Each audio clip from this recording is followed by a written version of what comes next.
Good afternoon, folks. This is Kimberly Jessica reporting in live today from Hollywood, California. And as you guys are aware, I always love interviewing people that are doing amazing things in the lives of others. Of course, we do our celebrity interviews, but there are some celebrities out there that, people don't know much about and they need to know about.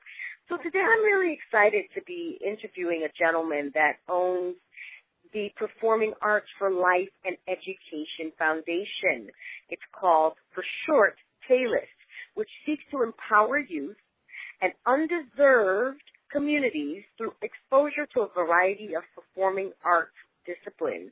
Their programs and services target youth and young adults between the ages of 14 and 25 and specifically serve residents of Council Districts 8, 9, and 10. Palef was started back in 1994 by none other than Mr. Charles Douglas, who's on the line with us. Mr. Charles Douglas, are you there? Yes, I'm here, living in color. Yes, I'm Yay! right OMG, we are so glad. Yes, yes, ma'am. Okay, I love you.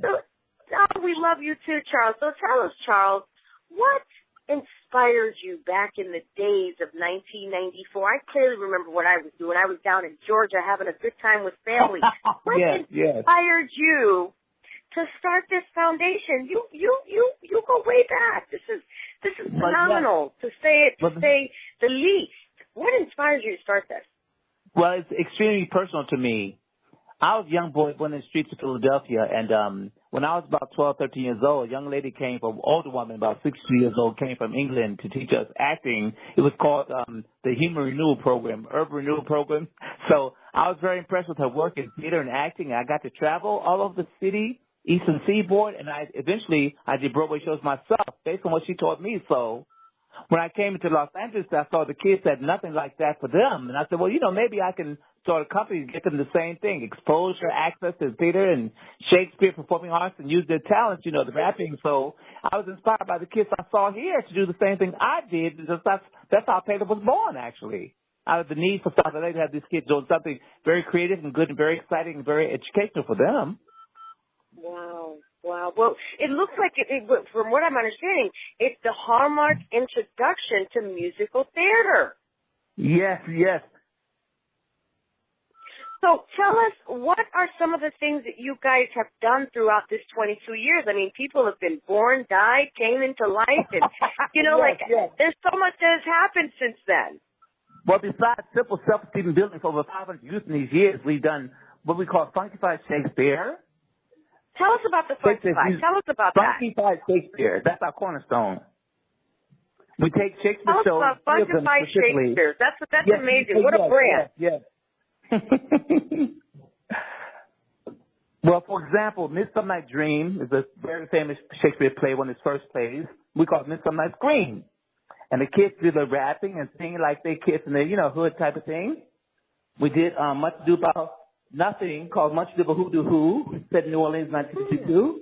Another piece called As You Like It, we turned to As They Like It, the clown musical. I got it. And it's all the actors are clowns in the show, and the kids get to sing, rap, learn Ringling Brothers specifics for clowning and things, and little educational things as far as clowns are concerned. And so we make the musical, the kids, urbanized musical, the kids relate to. Oh, you're kind of like the guy from The Wiz, basically. Yes, I did that. yes. I actually did The Wiz, on Broadway understudy, because did it on the road for 325 performances. That was Mr. Night. Wow, that's amazing. So basically, when people want to think about your programs, you basically do for Shakespeare what Diana Ross and Michael Jackson did for the Wizard of Oz. You ain't never lied. That's I love correct. it. So you basically urbanize it and turn it into something that the kids in the urban communities can relate to. Yes. All the way from backstage to on stage to their parents and people in the audience, urban people in the audience watching the show as well, enjoying it. They're relating to it, Well, so now you've been doing that, those three programs, the Funkified Shakespeare musical trilogy, Midsummer Night's Sun, Much Ado About Who Do Who, and then, so you've been doing those four pieces for the last 24 years.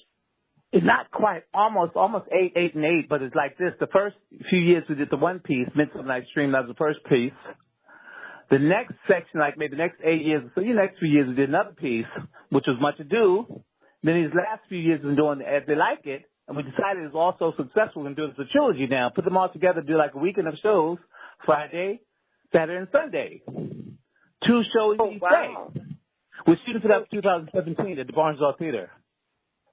So now, are these free shows that they put on, or are people able to purchase tickets? How does that work? They'll buy tickets at the Barnesdall Theater, yes, to these events. We're funding, we have a little grant to do those projects next season. Probably next September, we'll do it at Barnesdall Theater in Hollywood.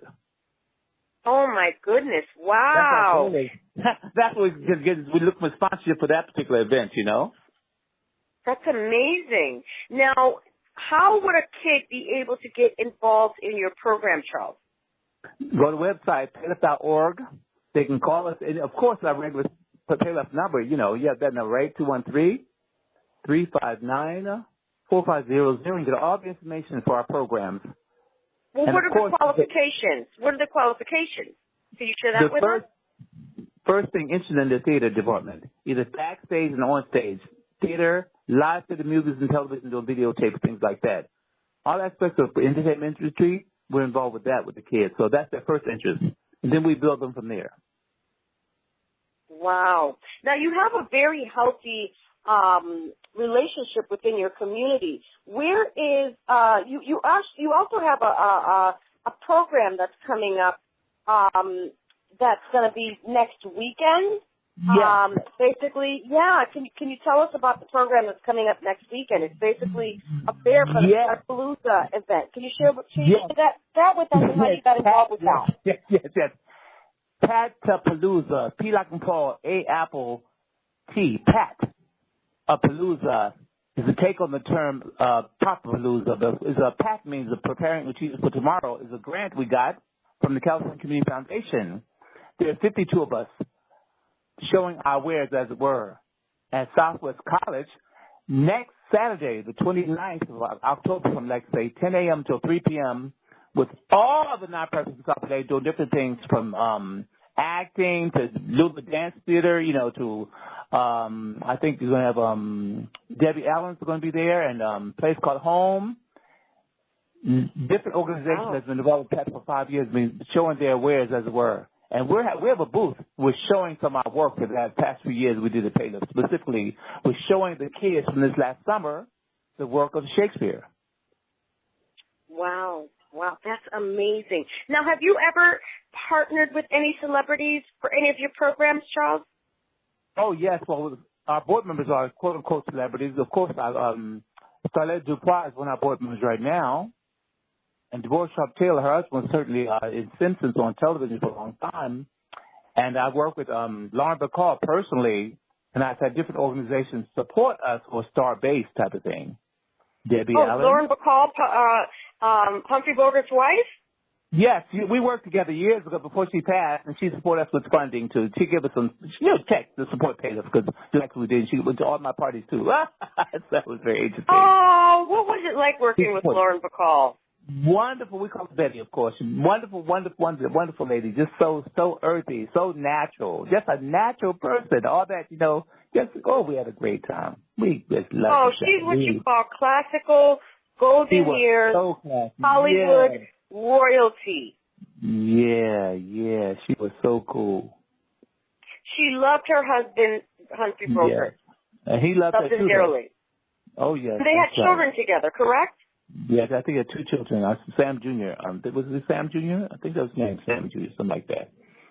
So now you've been in Star Trek yourself. Tell us a little bit about you, Mr. Charles. Well, it's very interesting. I went to the audition. It was for someone of another race, for a white boy, actually, I should say it, to do the part. And someone told me about the audition. I knew the wife of the executive producer. I told her I was an actor. She said, well, my husband is auditioning this part just to see people, not a part, just see people at Star Trek. So I said, I'll go there. And I just want to go see. So they can see me as an actor. Simple, not to cast me that particular day. They have to have final callbacks for this role in this Star Trek, The Next Generation, of co-starring roles, as a matter of fact. I went to the audition, and I was the only African-American at the audition. Evidently, I wore them out. Oh, my gosh. I got to get started in spot. So my episode is called Where Silence Has Least. You'll see me there. I'm the sacrificial lamb who's driving the ship of a couple episodes of the show.